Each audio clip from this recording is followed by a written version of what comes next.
Hello guys, what's up?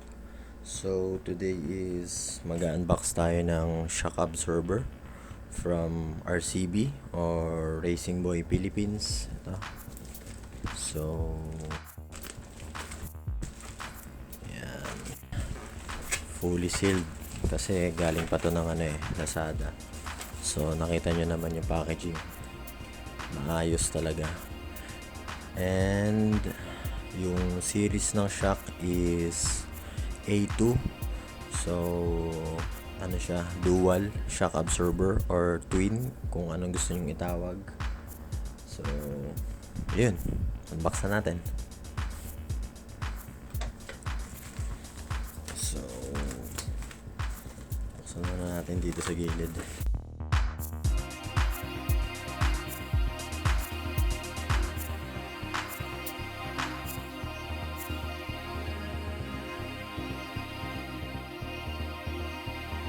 So, nahihirapan po tayo ngayon.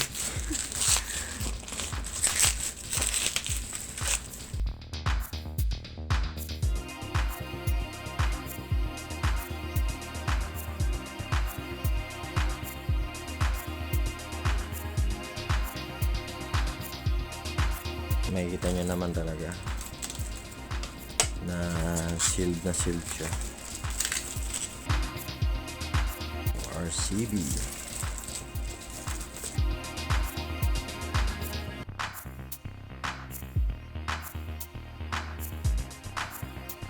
Kung gusto nyo pala mag-browse ng mga items ng Racing Boy, punta lang kayo dun sa kanilang official store sa Lazada. Okay, so what is this? Disposable protective face mask. So mukhang may freebies pa sila.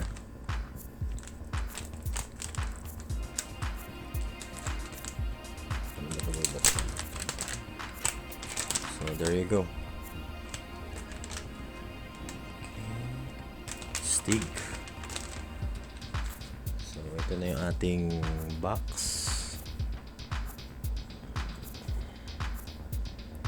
Suspension. So yan, RCB A2 series 335mm color yellow. Okay. So at the back.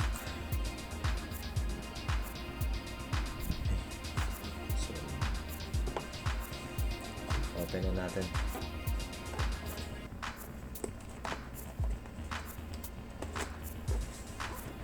Ready na kayo?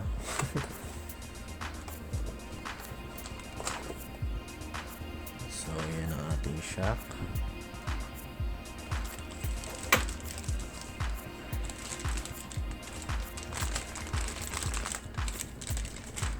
Labas lang natin. So, ganyan.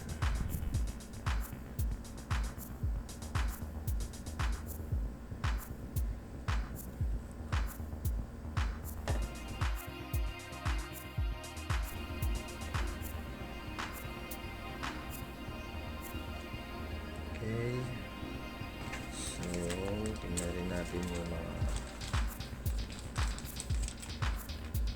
iba pang kasama sa box.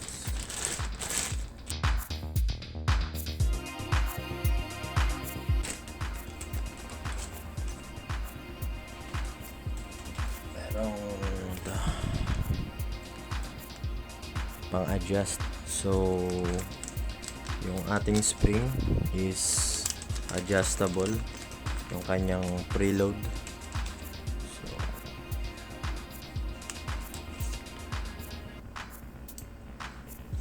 and okay. So yun ang mga makikita nyo kasama sa box pag bibili kayo. And also yung isa, other one.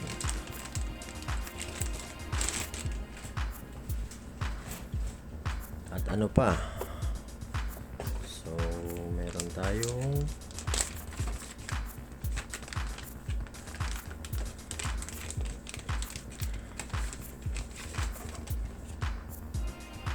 So dealer stamp and product code.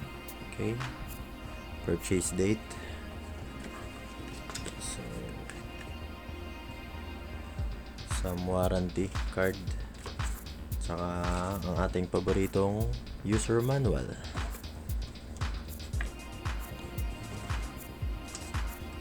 Okay, so kung paano siya i-operate, paano siya i-adjust. So ayan.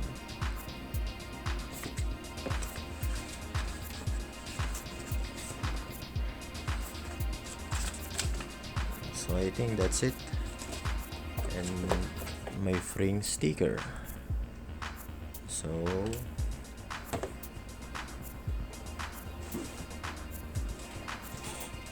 yan ang ating unboxing ng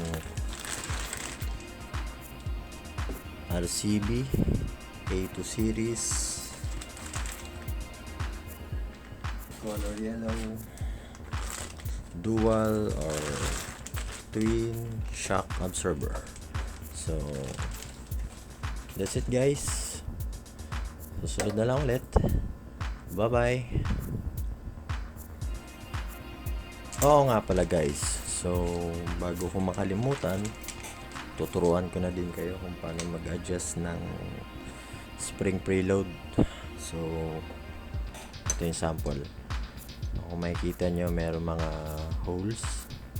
Yan, dyan nyo ito ilalagay. Yan, so makita nyo, fit. Then mas madali ito syempre pag nakakabit na sa motor. So ipapakita ko lang kung paano nyo siya gagawin, i-adjust yung preload ng spring. So iikutin nyo lang yan either clockwise or counterclockwise, depende sa kung paano nyo i-adjust yung spring. So try lang natin ang isa. Matigas lang, sulit lang. Okay, ito.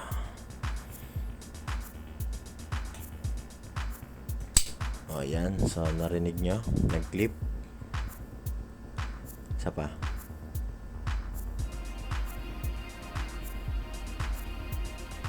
Napakatigas. At madulas yung aking kamay. Try natin itong isa. Kaya punas muna. So at least nakita nyo na clip yung isa. So ito, try natin. Oh, yan, narinig nyo.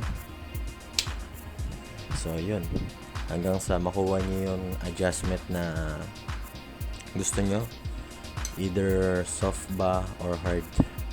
So yun. So till next time again, bye bye.